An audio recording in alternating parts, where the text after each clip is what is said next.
Quick disclaimer, this is not how I intended for this video to go.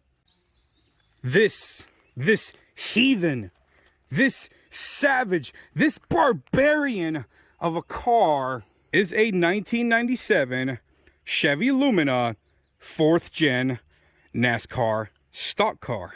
Now, prior to owning this car, my 2006 Cobra Roush Tribute Crown Victoria was the closest I ever had to a race car. And to immediately set the tone for this video, let me show you guys what a cold start sounds like with my current, quote, race car.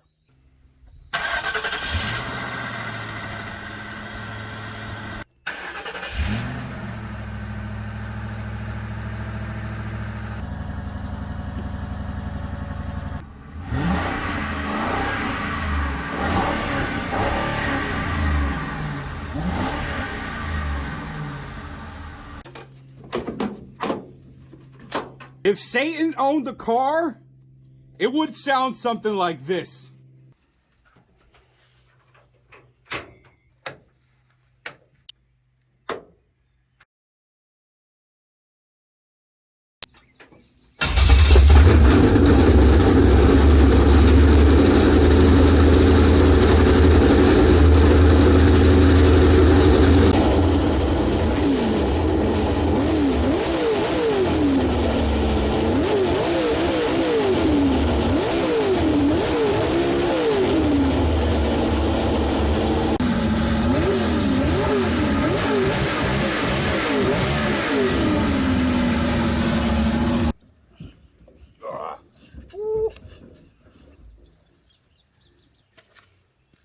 So, now that I've set the tone for this video, let us begin. Right here, that very moment I had to crawl my fat ass sideways to get in this car, that's when I knew I'd done effed up. Now at this point, I had driven 10 hours to Ocala, Florida. The money had exchanged hands, and I was officially an owner of a 4th gen NASCAR.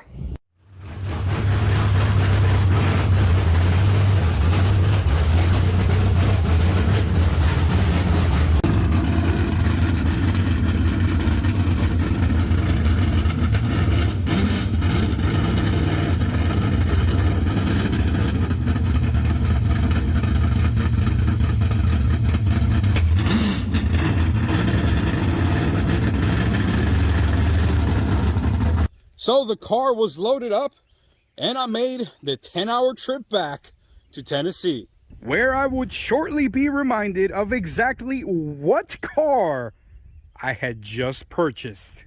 We immediately had issues loading the car off the trailer, and then we quickly found out it had no fuel. So we grabbed 7 gallons of 93 octane, added a little bit of octane booster to it, and we were in business.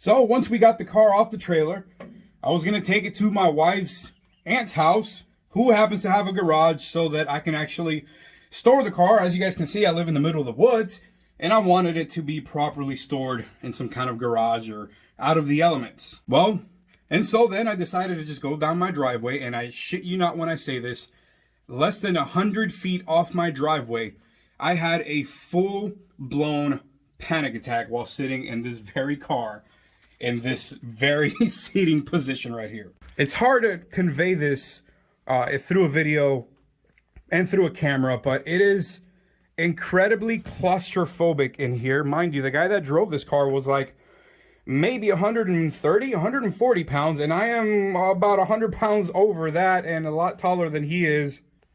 So I'm already squeezed into this tiny little chair, and then the worst part, and I know all this stuff is for safety and all that. Ugh, I gotta suck in my gut. And it's this racing steering wheel. Let me see if I can get you guys a better shot. And you might get a better understanding, but I mean, this is not the most comfortable spot for a big boy to be with this damn racing steering wheel about trying to give me a damn liposuction while I'm driving this car. Add to that, the absolutely earth-shattering, heart-stopping, fear-inducing sound that this car makes. This entire thing, just the whole car shakes. It's loud. The whole experience, man. I can't see out the window. You can't see anything. And yeah, just 30 seconds into driving this damn thing down the road, I had a full-blown panic attack. So, like the good friend that Michael is, he volunteered to drive the car back home for me. And this is what he had to say after he drove the car. Dude, Jesus Christ Almighty. Hold on. But let this man catch his breath for a second. There's a reason. I got out of this car, said, I'm not going to drive this thing. Oh, fuck. I know. I saw everything, man. Look, so let me ask you something. Because I had a whole plan for this video. You know what? While we're at it, this man right here, my hands are shaking, all right? This man right here is the one that got this car running, as you guys can see. And they got a little something going on. While we're at it right here, they got something in the works going on that's going to be going up against this car. We'll talk about that in just a second, but what's the channel name? What's the channel name, man? Hilled Earth Garage. It's going to be right here. Man. You guys need to check them out. That's nasty. That's what my mind's on right now. That's nasty. Man, tell me everything. Tell me everything that's going through your mind, We dude. got out and swapped. I wanted, like, first of all, try and see through this fucking plexiglass. Try and see through that. You can't. No.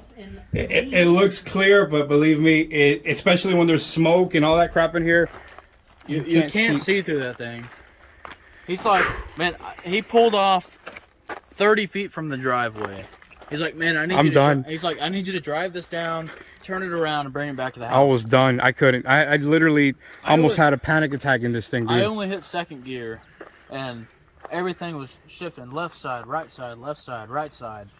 As far as like, man, so what do you think? It needs bigger tires, or? It needs a track. I can't drive that thing right here on these shitty back roads. That's not what it's made for. Oh my god, dude! Guys, I'm insane. How you hit a cam? This thing is just ready to go at all times. Let me start it one more time. I had a whole reveal thing going on for this video. It did not go at all as planned.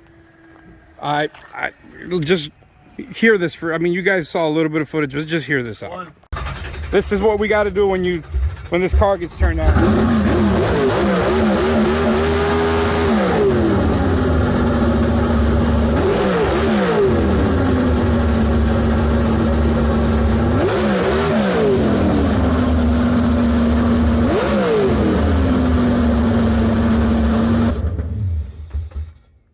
Man, there's no way I'm going to drive this down the street. There's just no way. Yeah, this is no way at all. This is pretty much where it's going to stay. I don't care who you are. You're going to be scared going down the street. Oh my god. I hopped into it thinking I don't have anything to worry about. It'll be all right. Who cares? I'm just going down to the next driveway. And that thing just let loose on me. No effort. This is a monster. It ain't a Prius, that's for And it's what, running on 93 with a little bit of boost on it? With a little bit of octane boost? Basically just 93. Yeah, because it's supposed to run on 114 octane, but the tank was empty, so we said, you know what? Go to the local gas station, grab up some 93, and you know. It's not anything special. Yeah. It's a small block Chevy with some aluminum heads, a high-rise intake. I mean, a good cam, probably. no weight. There's no headers. I mean, look at the whole frame on this thing. Custom built frame. It's all lightweight. Yeah. It's a Gen 4 90s NASCAR, man. Chevy Lumina. I don't want to do This is a 4th generation NASCAR. This thing's nasty. I don't want to do it. There are no words that can fully describe what it's like being in the presence of one of these cars. In that last clip, did you guys notice that? Did you pay attention to the little subtle cues of absolute fear, nervousness, excitement, and pure adrenaline that we were all experiencing, especially Michael after he rode in this thing. That's what a car like this does to anyone who dares sit their ass on that driver's seat. The only words to describe what it's like when this monster awakens, and the absolute brutality of the exhaust as this fire-breathing monster takes a breath. The only way to describe that experience, it's life-changing. I know it might be confusing to some of you guys, given the fact that my YouTube channel primarily focuses on Panther cars. So how does the godfather of Crown Vics go from like 17,000 Crown Vics to something like this? Oh, I wouldn't blame you guys, because a lot of you guys don't know that behind the scenes I've always had a secret obsession with NASCAR. So really quickly, I'm gonna get you guys up to speed with this piece of machinery that's behind me. Now, this particular stock car is known as a Generation 4. It was the first stock car to have a full-blown wind tunnel design, which was a game changer back in the day. At the time, this car was the most aerodynamic stock car ever made. But I know it's not the damn aerodynamics you guys are interested in. You guys are looking at a 358 cubic inch NASCAR engine with a few mods here and there.